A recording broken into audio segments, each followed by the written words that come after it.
Petty Revenge Part 1. You're now locked out of your locker. This happened many years ago when I was in high school. Everyone was assigned a locker.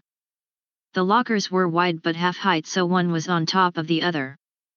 The guy who had the locker above mine was rather popular and found it appropriate to hang out in front of his locker, often blocking me from getting to mine.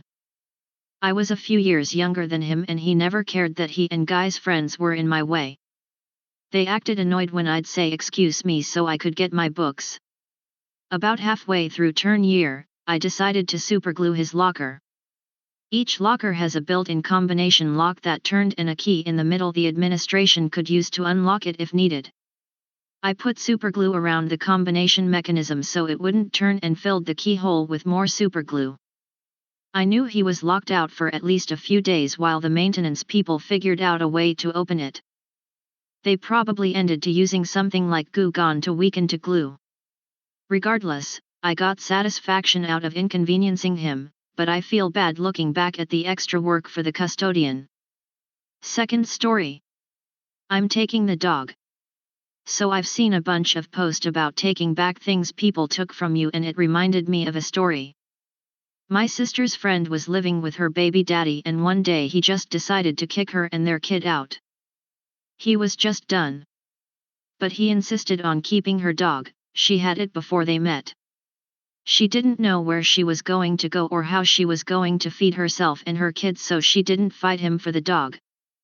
So they moved in with my sister and a few months go by and he calls her asking to bail him out of jail because he had gotten in a bar fight, and she asked, "Who's taking care of the dog if you're in jail?"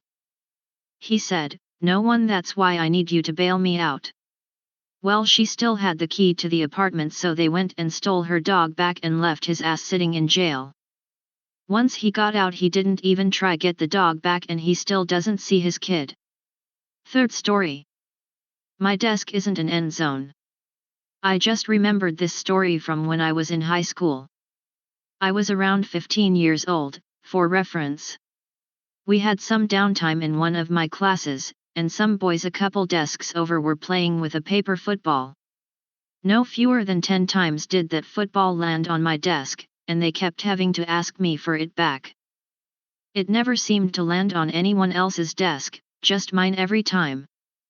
After the 11th time, I decided I'd had enough. Instead of returning their paper football, I took the gum I'd been chewing out of my mouth and stuck it right to the paper. I set it on the corner of my desk in case they wanted to come get it back, but weirdly enough, they seemed done with the game for the day.